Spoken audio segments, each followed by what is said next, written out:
guys, welcome back to my channel. So today I'm going to show you guys how to change, like if you have a column container, how to change one side of the column container but the other side is going to stay the same. So you can only do this on Pro, and I'll be showing you how to do this in Pro Standard and in Pro Plus. You just have to find the section to which one that you need, and I'll link them in the description box below. So right now I'm just setting it to the page settings that I want to. It's the page settings that I use for any card that I make, and this is, just like any standard card that I make and all that. So right now I'm getting the container, and right now, since I'm just doing like a plain example, this is just like the standard setting that I use for a blank card. Okay, so now that we have that, we have our columns and everything that we want. This is first how we're going to do it in standard. So right now I'm getting the side that is going to not change. So this is the side that I would keep stagnant. Sometimes it's a picture, sometimes it's just other information that I keep on a card.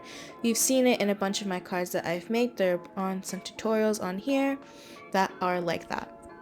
So here I have the section 1 and I have the section home. And so you're going to need to have that, like in any cards, like, oh, here's the home section, here's the next section, as it goes on. Okay, so now that we have that and I'm getting it into the settings that I want to keep, now we're going to move on. So this is how you would do it in Pro Standard. So when working with Pro Standard, the first thing you have to do is even in Pro Plus, you're going to have that header end. So as you see, I changed that section break to a header marker. So once I have that header marker, that is what's going to help it keep here's your menu or etc. stay the same. And you have to have that home also, and here I'm just linking the next one. The home is what's going to be shown when you first open the page. So you'll have that header end, and since we had that slash home, that's also going to be, like what you see when you first open the page.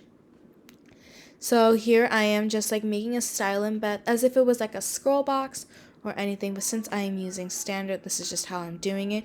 You could also do it with a regular text embed and just like add that positioning and everything that you want. When you're working with standard and wanting to do that, you're going to have to make sure that the positioning is the same, and that's even with plus as well. The positioning is what makes you be able to change one column of a container but not the other column, because we're also working with that header end. So we're really using just multiple sections, but we're also using that header end to keep it from staying at the top. And I know that might sound confusing and I'm not explaining it that well, but you'll be able to see it. So here I have like the info, and so you'll see now I have to add the positioning. I'm adding a width also, because if I don't add a width in Pro Standard, it's going to stretch to the entire page, and we don't want that. We want it to fit in that half column. So that's why I'm adding a width of approximately 10 em, height of 5 em. If this was a scroll box, that height would be very necessary also. And now we have to add the positioning. So I'm just guesstimating here.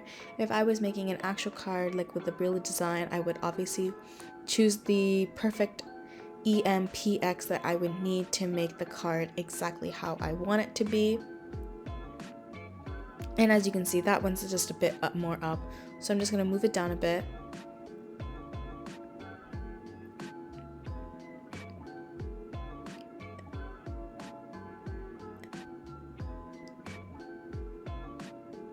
And once I move it down, it's where I want to.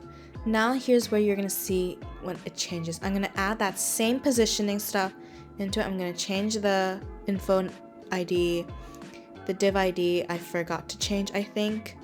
But you're going to want to change that div ID too when you're making it in Pro Standard. And then you're going to switch. So you see one, blah, blah, blah, home, blah, blah, blah. So you can see how that one side of the container is switching. Now we're going to do this in Pro Plus. So it's the same idea.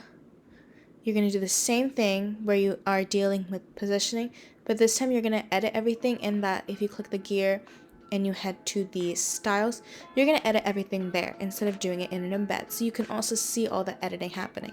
So again, you're going to use absolute positioning, because if you use relative positioning, it's going to leave that gap there.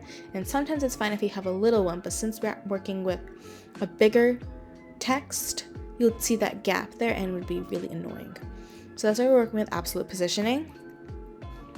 And so we're working with that. And then whatever editing I added to that first one, I have to do it to the second one. So that way it'll stay in the same place. So here you can see it's a bit lower and more not in the positioning that I want it to be. So you can see I'm adjusting that positioning real quick. And I'm also changing those things so you can see the difference way better. And again, as I show you, since I'm adjusting the positioning to this one, I have to do that to the other one as well. Because what I do to one, I have to do to the other. You can kind of think of it like algebra, what you do to one side, you have to do to the other. But also, I know people don't really like math references, so whatever works for you. So you have it like that. You can see that when I'm switching it, all of those switch. And that's all I have for this tutorial. If this video helped you, make sure to subscribe to my channel for more videos like this. And I'll see you next time. Have a good rest of your day.